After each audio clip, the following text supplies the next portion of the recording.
And my amazing fourth graders, welcome back to part 2 of lesson 7.6. So your objective, let's take a look at that again, and let's find out which part of the objective we will be learning about today. Your objective is, I will write fractions greater than 1 as mixed numbers and mixed numbers as fractions greater than 1. Do you remember which part of this objective you did in part 1 of 7.6? Hopefully you remembered that you took mixed numbers and wrote them as fractions greater than 1, and those are called improper fractions. So in part 2 of this video, you'll be writing fractions greater than 1, or improper fractions, as mixed numbers. So now we're going backwards and doing the opposite. So how can we write fractions as mixed number? Is this a mixed number? No, it's not. Do you know why? A mixed number has to have a whole number and a fraction. As you see right here, this is only a fraction. It's an improper fraction because the numerator is greater than the denominator.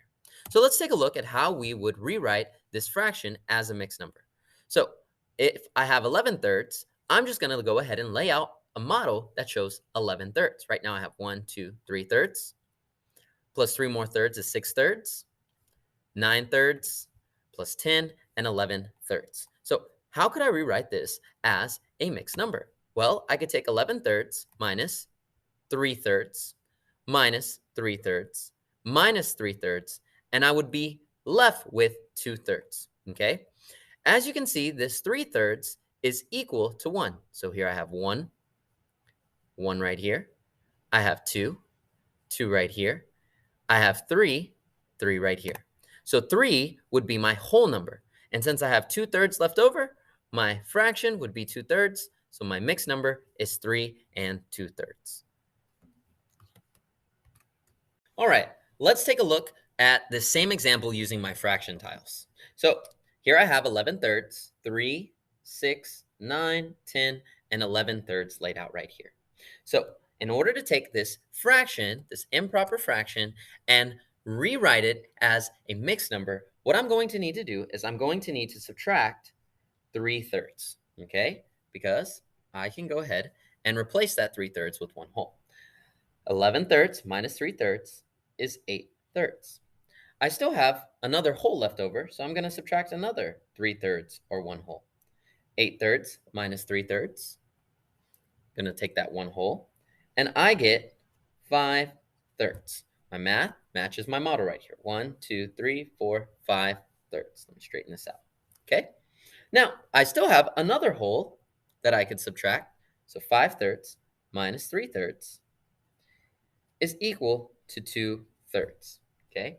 Now, 2 thirds is all that I have left over. I do not have enough to subtract another whole. You can see that right here. 2 thirds is not enough for 1 whole.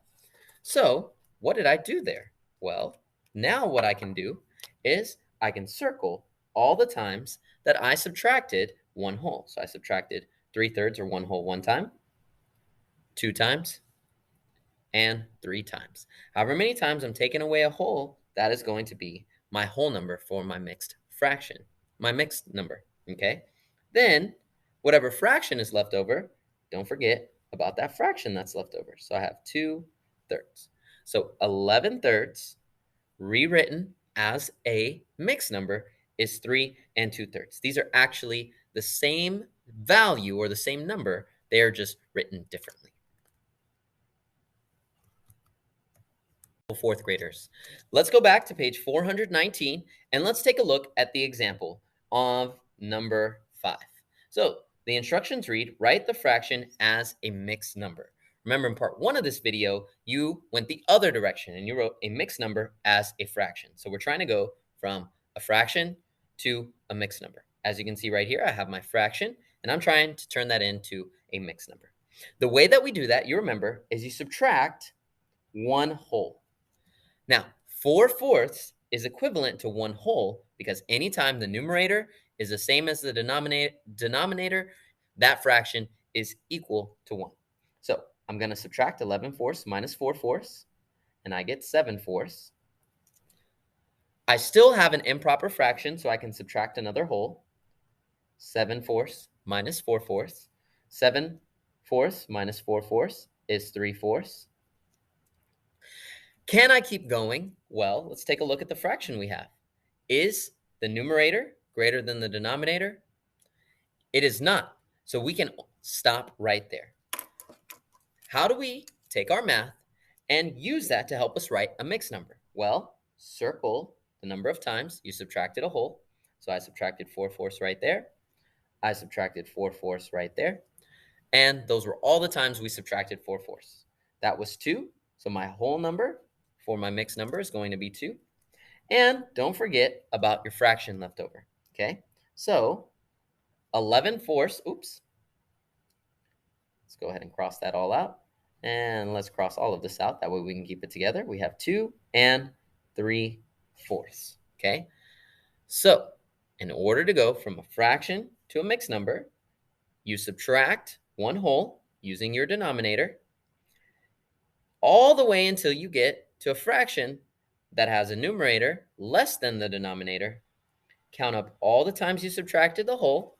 That will become your whole number. And don't forget about your fraction right there.